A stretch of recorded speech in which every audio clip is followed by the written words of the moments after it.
Good morning, or good afternoon, or good evening to all of you who joined us already. I can see other people just joining in. A very warm welcome to all of you on another presentation from Digite, another webinar. This time the topic is From Teams to Portfolio, the Importance of Upstream Kanban. Let's get started as other people join. We will go ahead and start with some introductions. I'll give you a quick introduction to Digite Swift Kanban for those of you who may be joining us for the first time. And then I will hand over the microphone to Natalia Manha, who's our main speaker today. And then at the end, we will have a Q&A session, and I hope that we will have a good interactive session. A few people have sent us some questions in advance. That doesn't happen very often. And so Natalia is going to cover some of that as part of her talk, but I'm hoping that that also means that there should be more questions to follow after her talk is done. Just so you know, the webinar is being recorded, and the recording will be made available after the webinar in a follow-up email. We'll take questions via the Q&A box that you can see on the right side of your screen on the GoToWebinar panel. Please feel free to enter the questions anytime, and we will try and take all of the questions, or as many as possible, towards the end of the webinar. So before I get going with the introductions, I just wanted to quickly get a sense of our audience today. So I just wanted to ask you a couple of simple questions, and let me go ahead and throw those polls at you right now. Okay, so there you go. So the first one is, have you already adopted Kanban? We just want to get a sense of who is our audience today, and what is your current experience with Kanban. So I can see that many of you have already voted. We'll wait a couple of more seconds, and then we will go ahead and close this poll and show you another one so that we get a full idea of the audience today. All right, so let's go ahead and share the response. All right, so as can be probably expected, 85% of you say you've already adopted Kanban. 15% of you are not yet. So that's good. So hopefully for most of you, this will be a good new topic for those of you who have not yet worked with Upstream Kanban. And hopefully you will also participate and contribute to the session during the Q&A session. For those of you who are new to Kanban, hopefully this is going to be a really rich session for you in terms of Kanban and the associated topic of Upstream Kanban. So let's go ahead and throw up the second question as well. And that's another simple question about how you are working with Kanban. So is it in IT or software, or agile marketing is a big area for many people, or if it's some other business function. And of course, those of you who are not yet using Kanban obviously don't have an answer for the second or the first part of this question. So again, let's just go ahead and wait for a few more seconds and try and get a sense of how the adoption of Kanban is in your respective organizations. And a couple of more seconds, and all right, let's just go ahead and close this and let's take a look at the results. All right, great.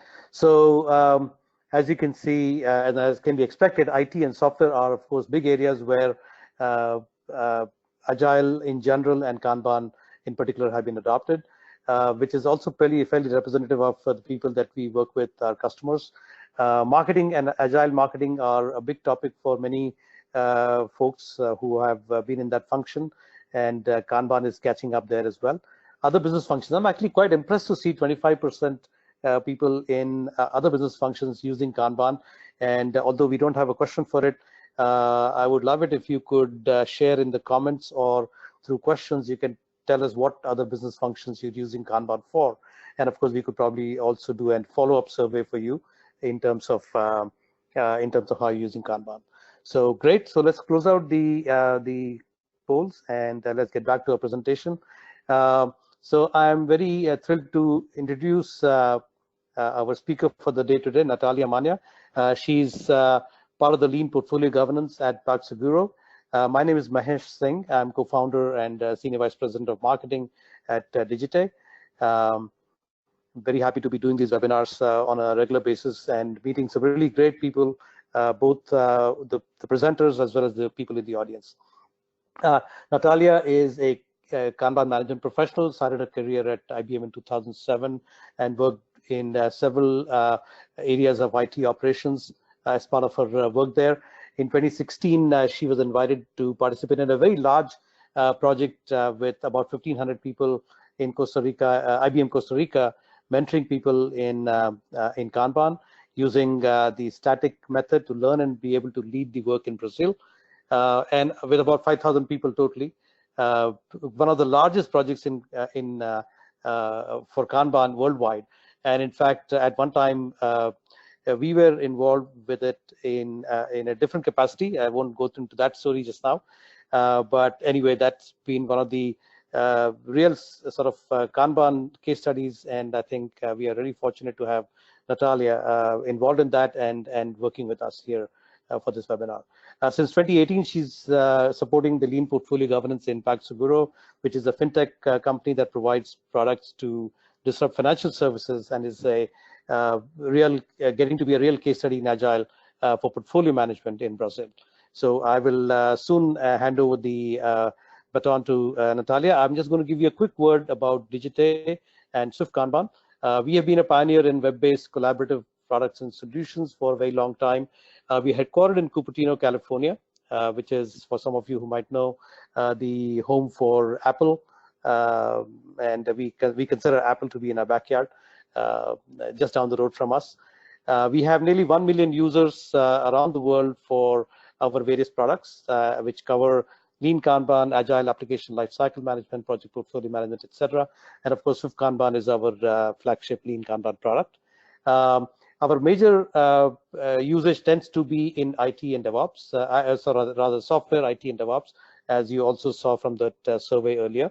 But we also have other users. One of our key capabilities that we provide is in terms of visual portfolio management, portfolio Kanban, upstream Kanban, enterprise services planning. And we have a range of features that support that, including a portfolio lane capability that is very popular for our customers, the ability to manage build and manage hierarchies of work that you typically handle in work, risk management and risk profiling of work, and then the enterprise services planning based predictive forecasting and demand capability balancing, etc. One of the key things that really we provide very well is our analytics, which are very popular with our customers. We provide a rich set of analytics as part of a standard offering. And then just a quick look at some of our customers. You'll see hopefully some names that you recognize here. Brazil actually is becoming a quick growing market for us, and we are very fortunate to have Natalia here as part of that journey that we just started in Brazil. So with that, I'm very pleased to welcome Natalia. Natalia, I'm going to make you presenter. Just give me a second here. Okay, thank you. All right.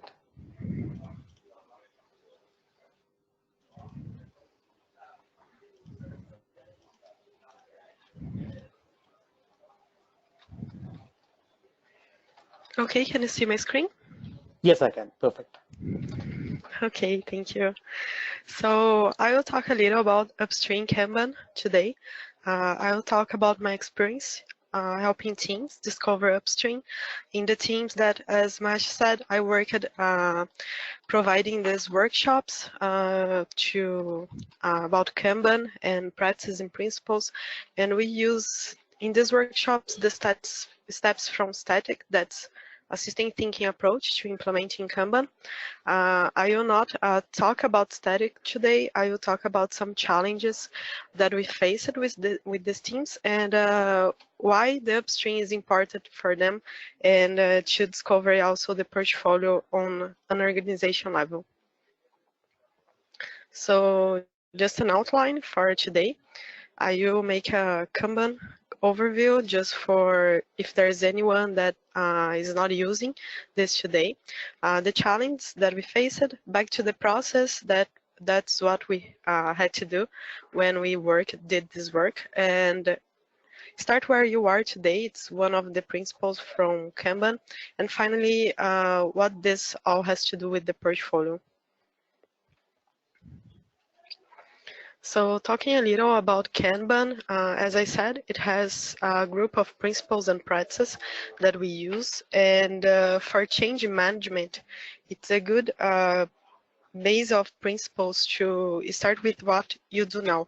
So it's very common that we have some people work with transformation, and maybe it's needed for some organizations, but where I was when I did this work, transformation was not good because we were too big and we have too many things that we didn't know, and any big movement would just make a big mess.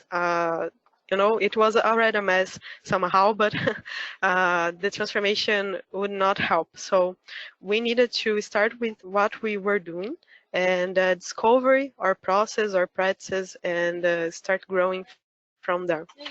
So we needed to agree to pursue improvement through evolutionary change, and this is really important. This is a really important principle because you need to engage all the teams and especially the leadership, because they will define the level of maturity of your organization. If the leadership's not involved and they don't buy this kind of change, you are basically do a lot of trainings and the teams will go back to where they were. So leadership is fundamental on this. And another principles are understand and focus on customer needs and expectations. So we need to understand who is our customer, what are the services or products that we are providing to them, and we need to understand if they are satisfied or not with the work that we are doing. And this is not so simple as telling this or talking about this. And after this, manage the work, let the people self-organize. I think it's very good in Kanban how you look to the process and you don't blame people for the problems. You may have good people, but if you have a bad process, probably this won't work. You are going to lose these good people, and you are going to be left with a bad process and people that's just use it with it. And last, policies control, so for service delivery. In the practice side, we have the visualize, and you always start visualizing what's the reality now, because you need to show what are the pain points, you need to identify the opportunities, and you need to do this together. You can't have one person alone thinking about what changes we need to do, otherwise the group won't buy this transformation, this kind of change. So limit to work in progress is another one of the practices. Not so simple. It's very complex to do this, but it's essential if you want to talk about prioritization in your organization. You have managed flow, make policies explicit, feedback loops. So it's all about feedback. It's continuous improvement. So small PDCA cycles, and last improve and evolve from there. Okay, so this is just an overview in case anyone doesn't know. And what I want to do with all those principles and practices, it's not just because it's beautiful. We want to achieve something. We want to see results inside the organization. So there is a Kanban maturity model that's a very good material that Kanban University has, and there are books about this. There's a lot of work about this. David Anderson talking about, and I really like because you need to identify where you are today, so you can know how to work from there.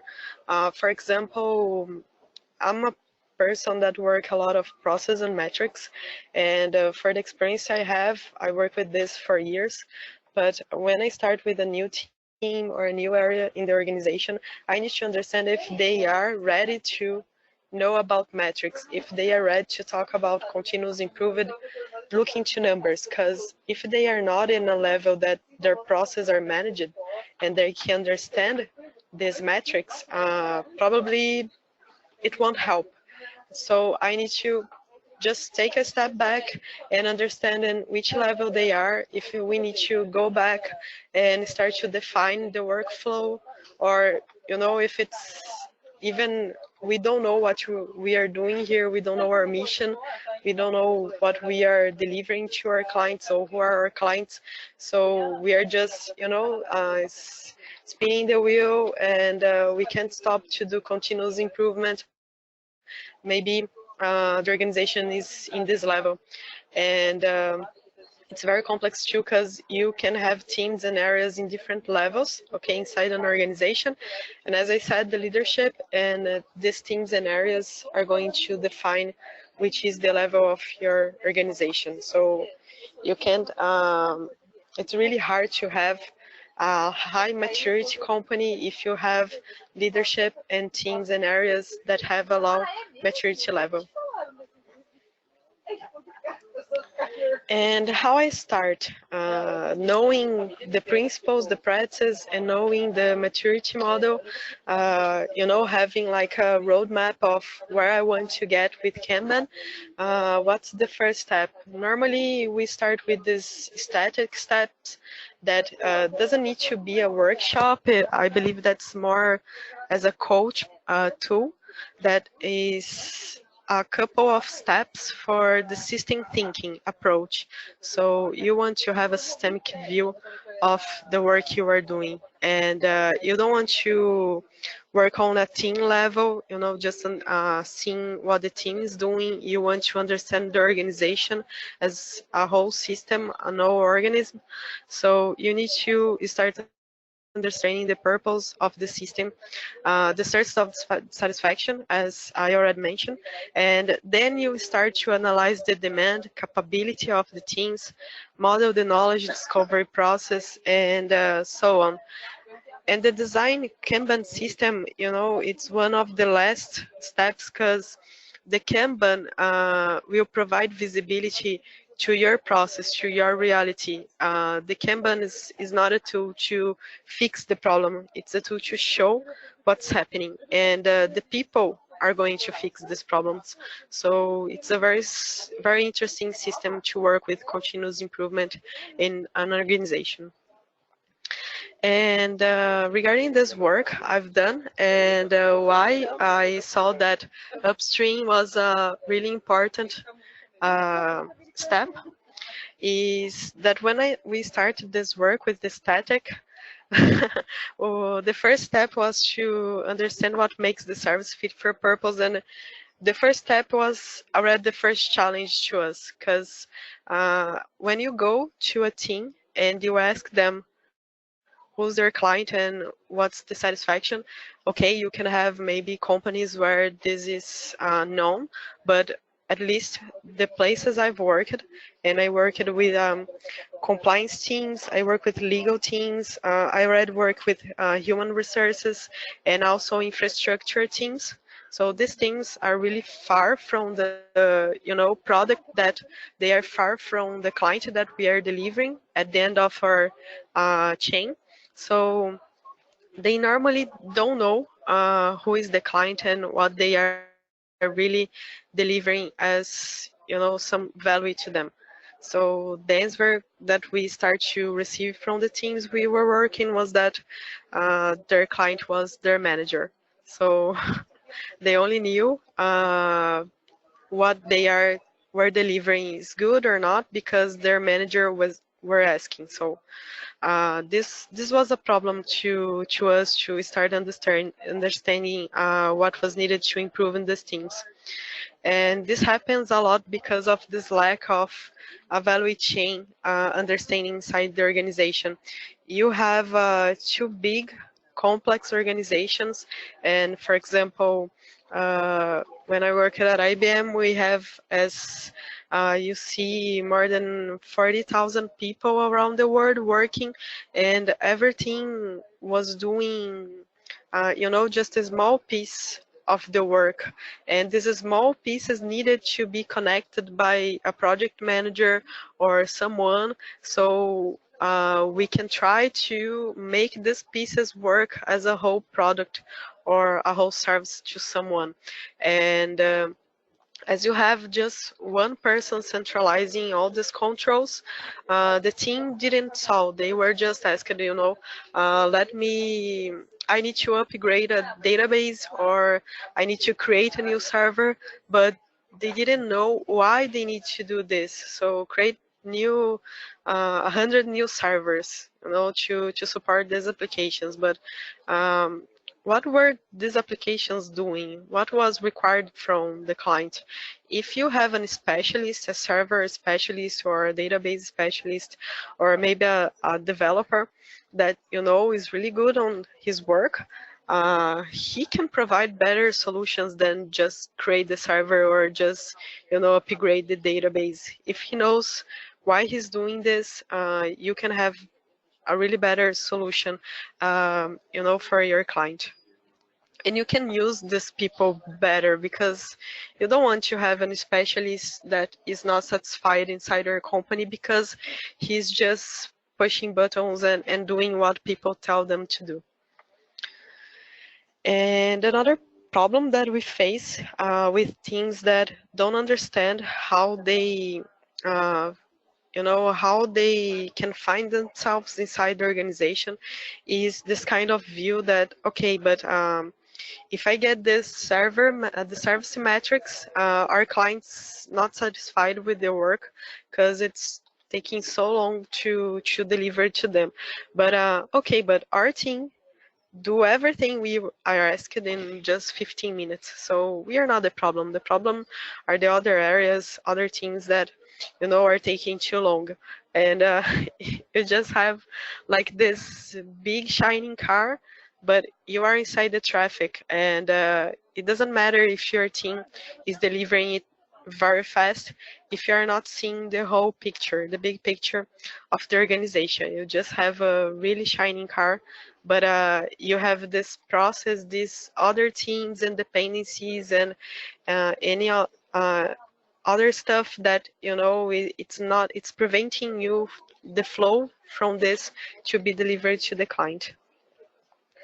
And basically what we find in organization is like this waterfall of teams that are delivering small pieces of work.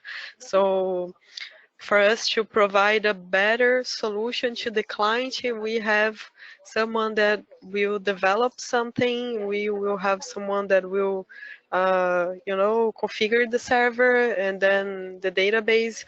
Or if you go to another picture like legal services, or you have just a new product that someone is developing and they need a contract that will need to be analyzed by a buying area that is going to go to another area, and so on like this. And it's normally the process that we see in big organizations.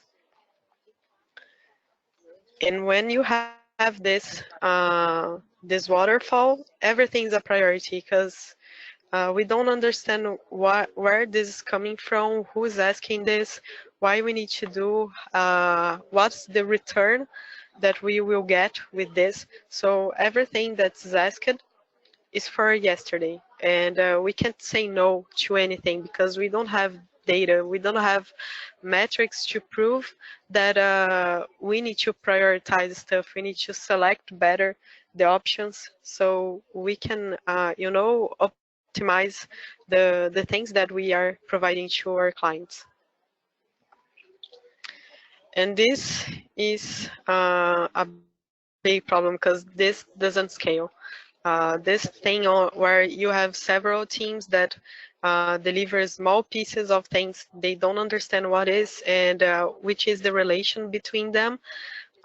This is a lot of rework and stuff going on and going back, and you have a lot of people that's not satisfied with the work with the other teams, and this is not good for not the metrics, not the clients, and not for the people that's working in our organization. So this was the picture we had when we started, and as I said, we could just do some transformation, some stuff, or we could start go back, take a step back and understand again all the process and see how we could improve. And this was the choice that we take.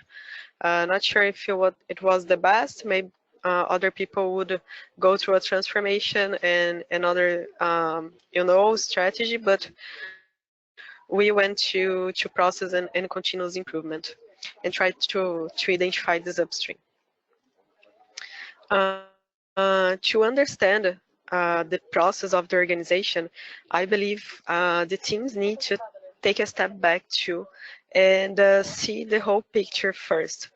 This is a picture of an oil and gas industry. I'm not a specialist on this, but I think it's a good picture to understand that inside an organization, when you are building a new product or service, you have a phase where you have an exploratory work where you are going to try to capture ideas, capture options and opportunities for improving your service, improving the product to your client. This is the first phase you have. And then all these ideas need to be transported to the teams that will transform this in a product, really transform this in a product and or a service, and put this in the hands of the client. So I think it's a good analogy here because the upstream, it has many phases. It begins with this process, the exploration process. The midstream is where you are going to transport this, and there's a lot of cooperation required, so you can take an idea and transform it in a case that you can transform in a product, okay? So it can go to the downstream where it's going to depend on everything that you defined before it. And this is going to involve all these teams, selling, marketing, distributing. So logistics is here, and all the teams from your organization that are needed to deliver a real product in the hands of the client. And what's the upstream inside an organization? It's basically this place, or it can be an area, or it can be a group of people, or you need to understand if this exists inside your company or not, okay, and how can you define this. But it's basically where people is doing client research, it's doing product or service research. They are getting the feedbacks and for the products for the clients that you are using your organization, and they are trying to understand if there is any opportunity, anything that we can do there to improve the services we have, the products we have, or even create new products and services. This is the upstream. And you maybe will have marketing here, you maybe will have product owners here, maybe an innovation team will be here, okay? They are doing all this work, and maybe it's not being seen by the organization, it's not being seen by the teams. When you have a team, maybe a development team, they are just, okay, the things come to us and someone told us that we need to deliver, we don't know why. We don't know why we are doing this and not the other stuff. We don't know how this relates to the strategy. So understanding this upstream will help understand where ideas come from, where the things come from inside the organization.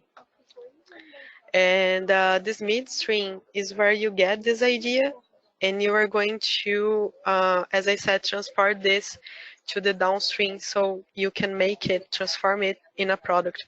And to do this inside an organization, you need to understand the costs and benefits from what you're doing, the effects, the conditions. So depending on the size of the organization, you may have compliance stuff here, you may have security stuff you need to consider.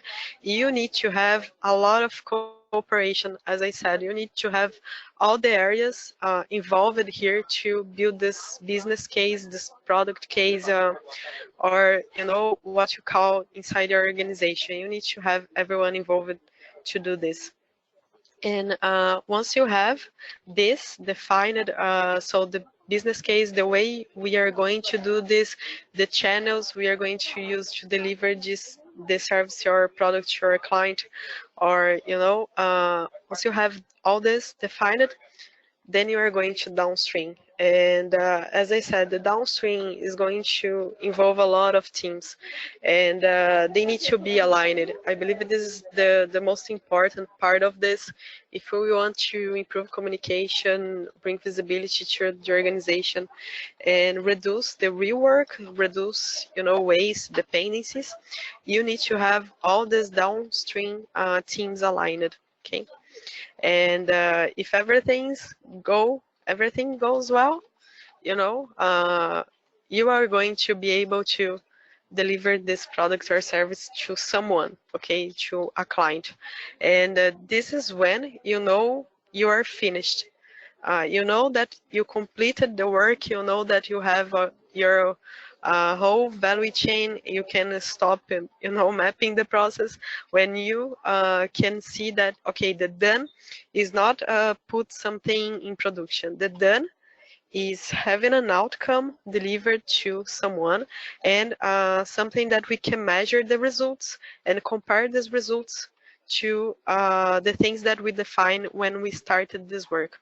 So if in the business case we were thinking about doing this work because we want to reduce costs to the area, or we want to bring new clients, improve anything, or maybe just comply to a legal regulation. When we deliver this, we need to be able to measure and compare this to this initial planning and see if we achieved this, if we didn't achieve, if we need to change.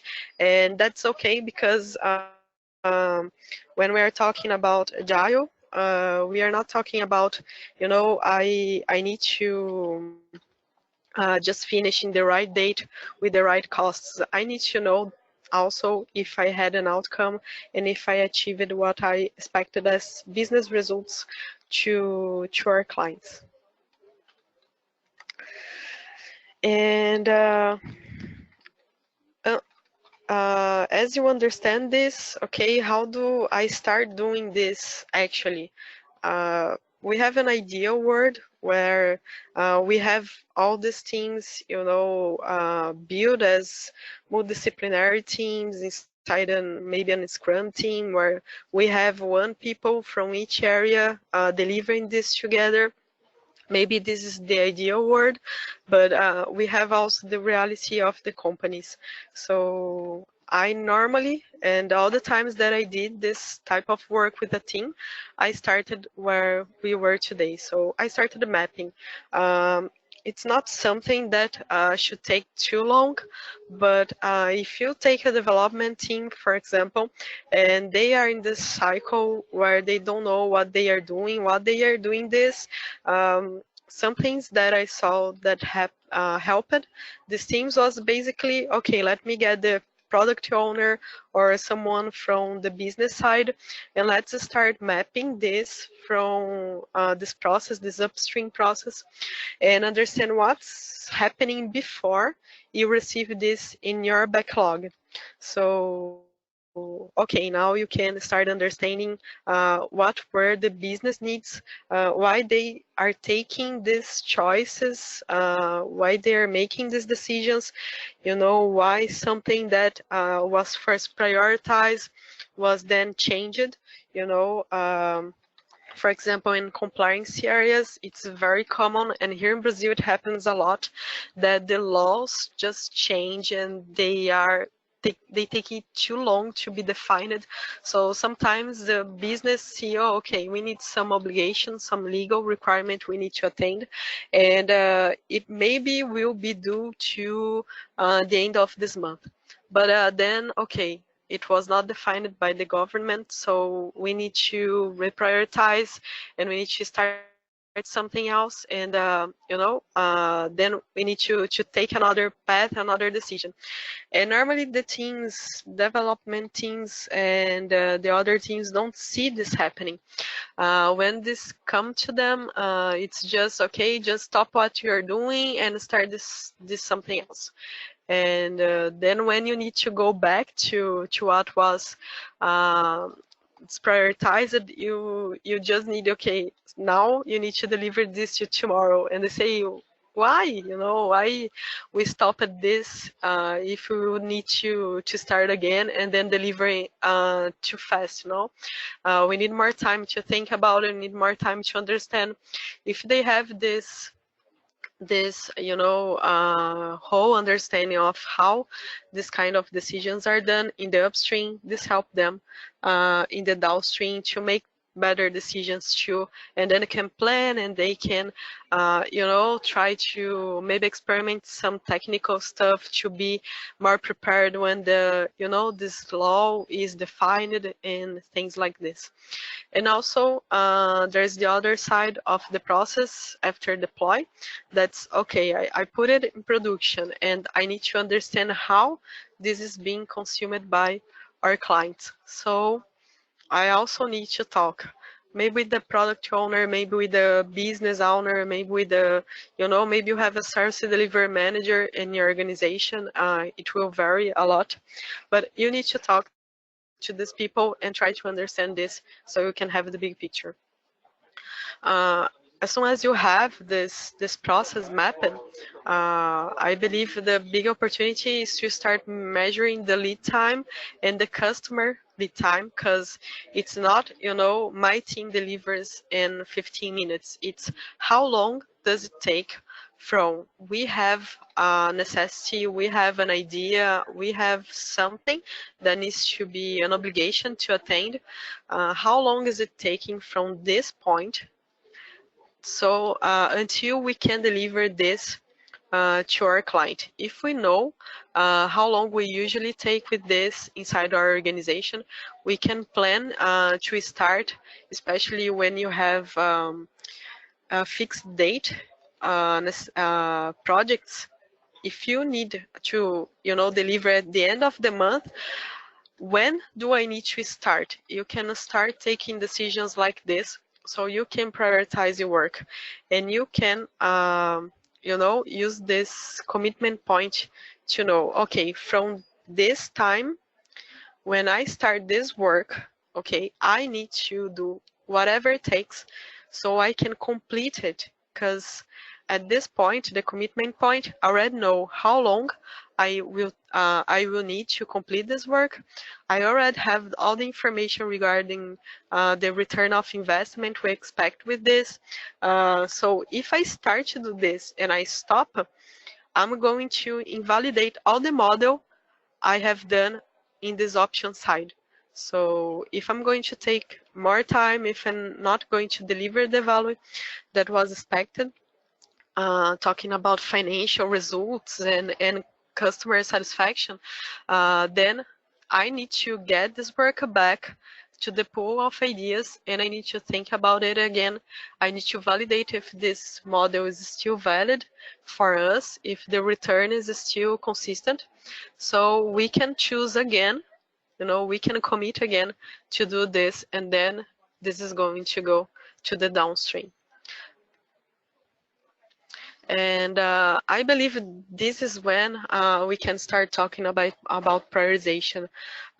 In the teams I worked with upstream discovery, we start to use cost of delay as the main metric for prioritizing everything, because when you work in organizations that you can have a new product and you can also have an obligation, you need to be able to compare which is the most priority initiative that you need to do at the moment. And the new product is going to bring new clients, bring return of investment to you, but the obligation is going to avoid costs. So how do you compare these types of projects so you can know what's the best one for a team to start doing, and you can take these decisions. Basically, we use a lot of cost of delay to compare these initiatives and then ensure that we are delivering the right results for what we expect with the business case. And finally, where portfolio is in all of this? Basically, the portfolio is a group of services and products that you are delivering inside the organization. So in this picture, you have one process that can be of one service or one product that you are delivering. So you have the notion, the ideation process where you are going to start planning and build this business case. And then you go to the downstream where you're going to execute, deploy, and then review the benefits of what you are delivering. And the portfolio is basically a lot of this, okay, chains inside it.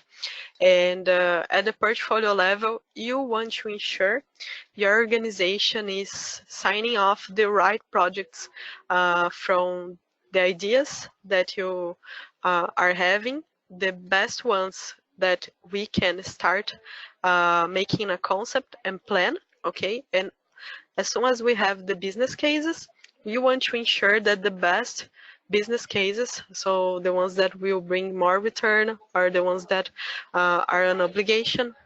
The ones that have the biggest cost of delay are going to be prioritized for execution. And once the deployment's done, we want to ensure that, as I said before, the results that we have when we delivered are according to the plans that we had. And if they are not according to it, the idea with Agile is that you do this in small cycles and you can be able to validate this. So at each step that we take, each story that we are delivering, we can validate the metrics and we can ensure that we are in the right path. Or, if we need, we can just discard the idea and go back to the ideation process so we can build a best business model. Okay, so basically this is the portfolio level, and this was what I have to share with you. Thank you, Natalia. That is an excellent talk, very succinct as well as very rich in information presentation. Thank you very much for that. So folks, if you have not yet asked a question and you'd like to talk about it or ask questions of Natalia, please go ahead and put that in the questions box, and we will take those up as in the sequence in which they come up. Natalia, let me ask you a question, a couple of questions just to kind of get us started in the discussion. Typically, when you have seen Kanban implementations and you worked on them, is it fairly common to see starting with the portfolio Kanban or upstream Kanban right at the beginning of the engagement, or do people start first at the team level and then gradually start to look at the upstream portfolio type of processes? Well, I've seen both. I believe that somehow you need to close and scope for the work, because if you have too many teams, as we have like 500 teams, if you're going to, downstream to upstream, you are going to, it's a mess. It's too many teams for you to contact and start to map this process.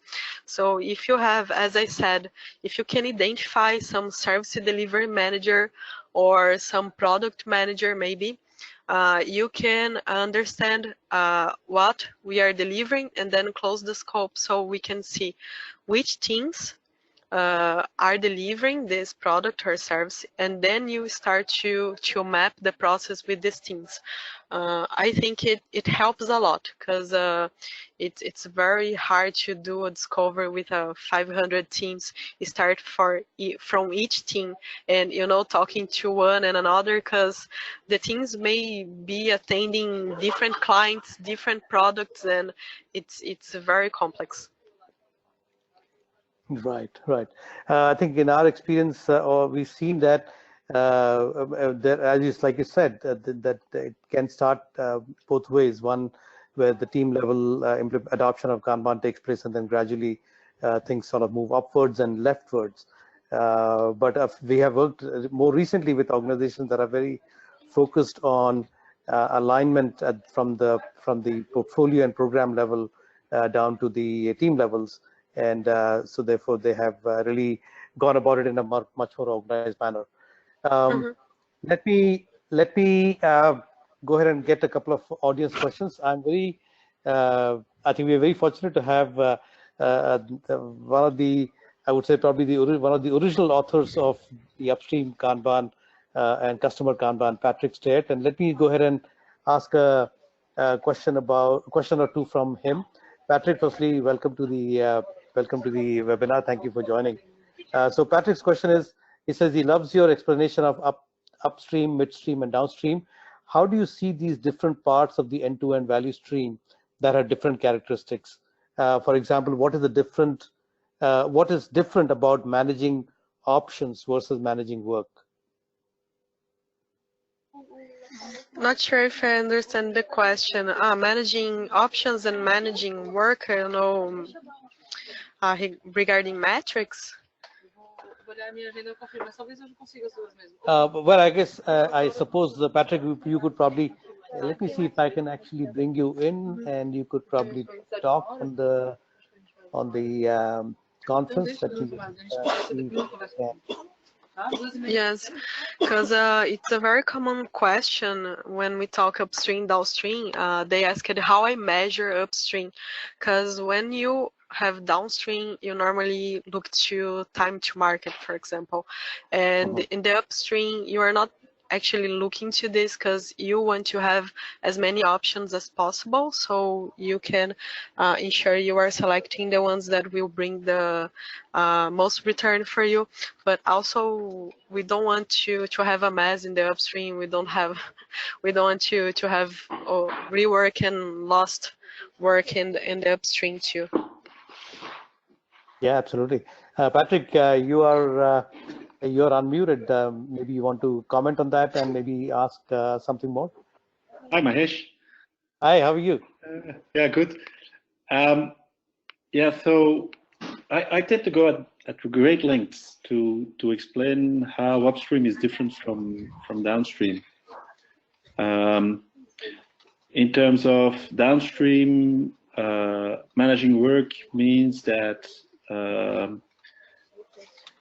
what goes in comes out. There is variability, but we want to reduce the variability.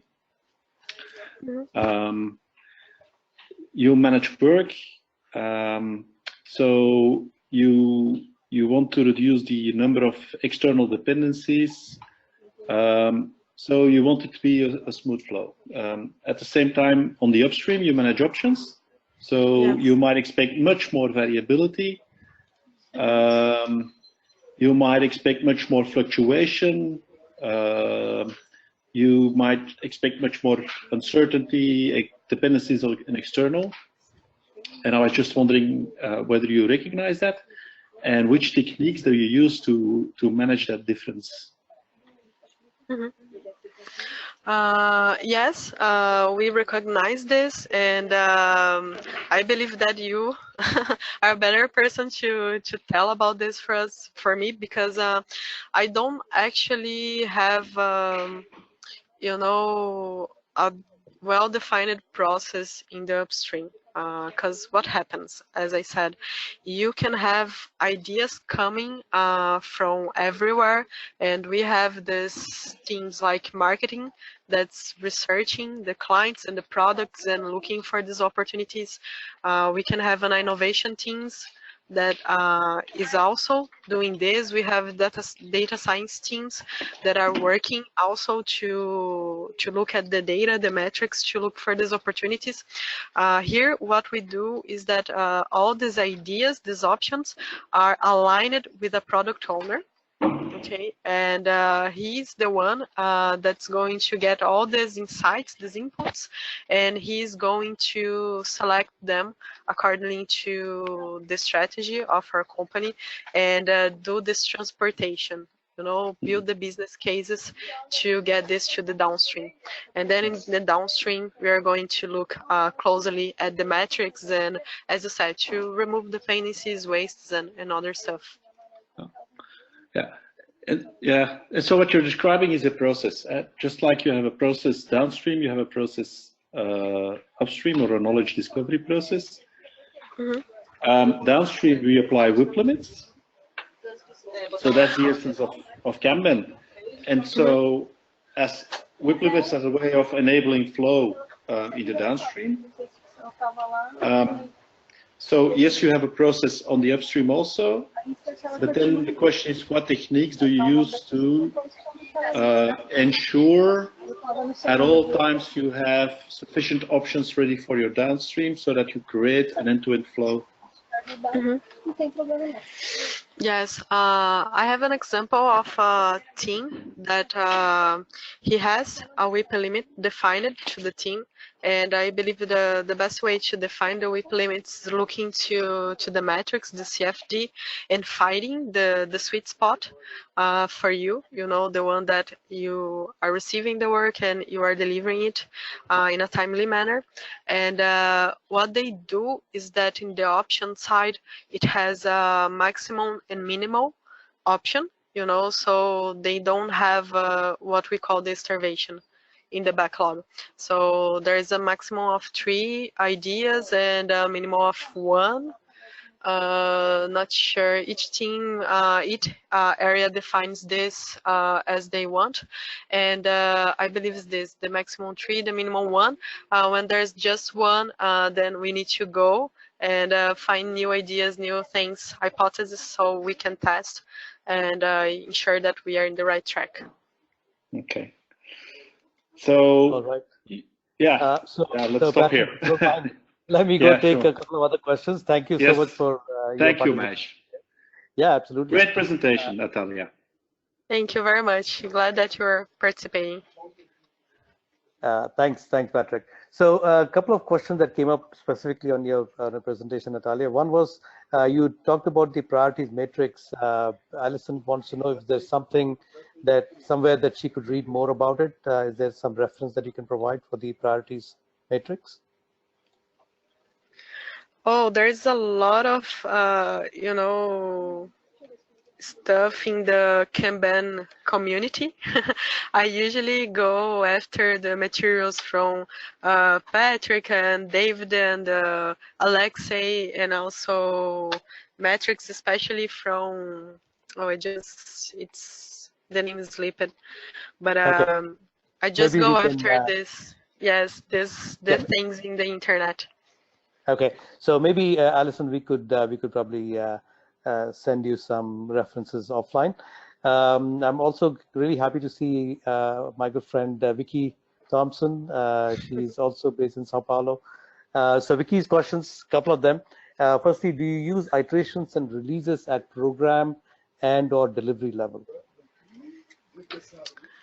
Okay, no, this, you know, we can have a program that could be a group of services or products that we want to manage to ensure that we remove dependencies, for example, but we don't use anything like SAFe or other frameworks, because each area business unit can, you know, organize independently, and we don't have iterations because the teams here work a lot with Kanban, so we use continuous delivery, and we organize accordingly, you know, to teams, featured teams, teams deliver a product, so we can have the less number of dependencies possible. All right. In fact, so that was her second question, that how do you emphasize dependencies amongst teams at Paxuguro?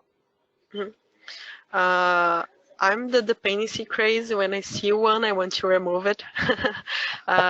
I don't think dependencies are good. I think that some dependencies we need to manage, but if you have the opportunity to remove a dependency, you need to go for it, because it's very bad when you have this lot of dependencies and the teamwork gets all stopped and waiting for something else to be done. If there is a dependency, maybe you are breaking down the stories in a, you can break them down in other ways so you can avoid this type of thing. Right, right. All right. I think we have a few more minutes. So let me take a couple of other questions, Natalia. So another old friend of ours, Javier Bonimason, and his question was about how long is the end-to-end cycle in the upstream? So how long from the option selected to the impact validation? Oh, this varies inside the organization, okay, because it depends on the product or service that we are delivering. We had something between 3 months for small products and services, and we have stuff that can take to 6 months, but we are always working with these teams to try to decrease this. And as I said, it can vary a lot, okay? It's not like, I'm not talking about the story level or task level that this, we have a lot of deliveries every day. Right, right. As he says, Javier also says it can be, if the end-to-end feedback loop is very long, it becomes more difficult to make it work. So, like you said, you need to try and make it short as much as possible. Yes. All right. So there is a question which I suppose is slightly more about general Kanban. It comes from Nicola Lenson, I think, if I hope I'm pronouncing the name correctly. And the question is, I work on a team that has two different processes to release software depending on the product. How would you recommend that they visualize the process? Well, here we have each team can have their own process, okay? I only have a customer Kanban in the portfolio level. And then each team can work their own process, and I will just have, an global view from all the initiatives inside the organization on the customer Kanban. Right. So I presume that because there are multiple products here in the question, I presume, so depending on the product, if the process is different, you probably just have two different value streams or two different workflows, swim lanes to visualize each of those processes and just manage them Yes, separately. I believe we have today more than 90 value streams inside the portfolio. And as I said, I just use the customer Kanban at the portfolio level so I can somehow normalize the information so I can know what's entering the system and when it's going to have the feedback loop, like something that I'm going to have a pilot or, something that I'll put in the market. I just want to know when this is happening so we can follow. Right, right. All right, perfect. So with that, I think we are at the top of the hour, and I'm going to go back to my slides and just provide everyone some contact information about Natalia and about Digitize with Kanban. Natalia, first of all, thank you so much for a wonderful presentation, and thank you to all the attendees, especially Patrick and some of the other people who asked questions here, Vicky, Javier, and others, for the participation today and for making this webinar richer. As you can see, our contact information is there. We will, of course, be sending you the webinar recording as part of a follow-up email, so you will have this information in the email. Please feel free to get in touch with Natalia if you have any follow-up questions for her. If you'd like to get a look at Swift Kanban to see how you might use it for measuring some of this, and Swift Kanban actually provides some really cool features to manage upstream Kanban. Do take a look at that. Natalia, any final words for the audience? Just want to thank for the participation and the feedbacks, and we are learning, and this is something that we are always changing and growing. So any feedbacks, anything that the participants want to share too about experiences, and you know, any tips to us too, it's please contact me so we can talk more about it. Thank you. Awesome. Awesome. Thank you so much again, Natalia. Thank you all for the participation. If there are any other unanswered questions, we will make sure to get back to you with responses from Natalia or us as needed. So wish you all a great rest of the day, or a good night to people who might be joining in from India or other parts of the world, depending on your time of the day. Natalia, thanks again. Goodbye all. Goodbye.